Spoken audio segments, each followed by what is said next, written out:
Qual é o limite para a liberdade comercial? Será que o ser humano é capaz de fazer uma guerra em nome do lucro? Para os ingleses do século XIX, tudo era permitido, até fazer a guerra do ópio, que é o assunto desse vídeo, especialmente para vocês que já estão estudando neocolonialismo e que já estudaram a Segunda Revolução Industrial. Na aula de hoje, nós vamos falar do imperialismo na Ásia.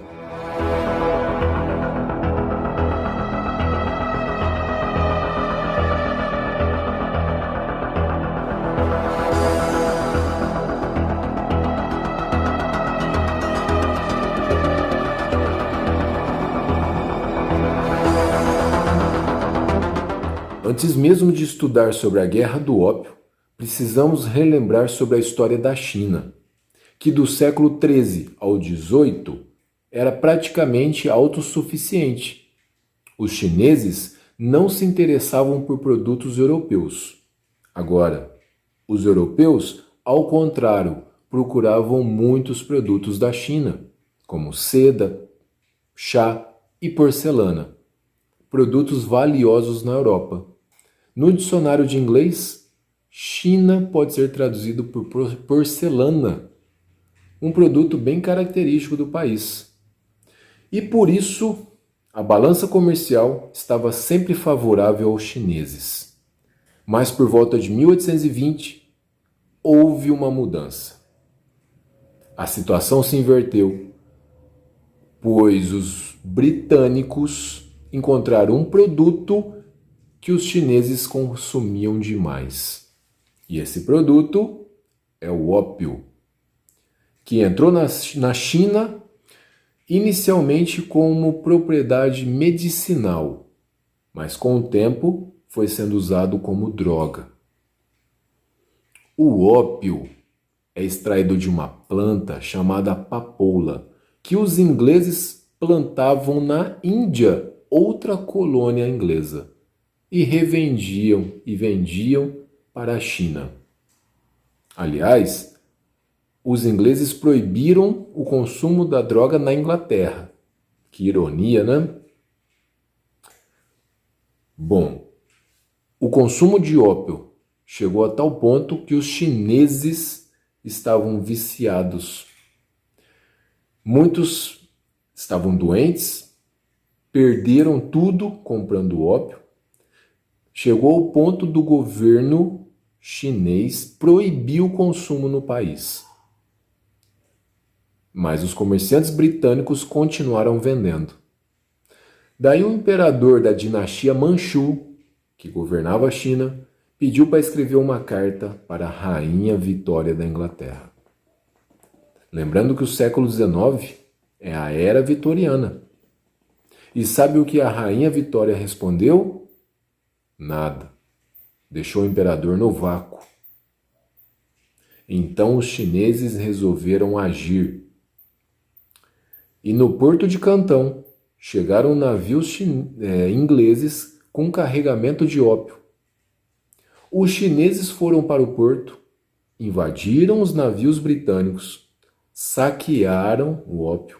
Imagina que eles pegaram mais aproximadamente 20 mil caixas, com mais de 1.400 toneladas de ópio, e jogaram no mar.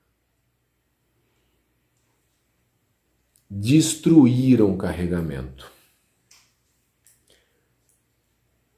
A resposta da Inglaterra foi a guerra, alegando que a China estava dando prejuízo à propriedade privada, estava indo contra o livre comércio. E os navios da Inglaterra bombardearam portos chineses. Essa guerra entre a China e a Inglaterra entrou para a história como a Guerra do Ópio e durou de 1839 a 1842. Quem vocês acham que venceu a guerra?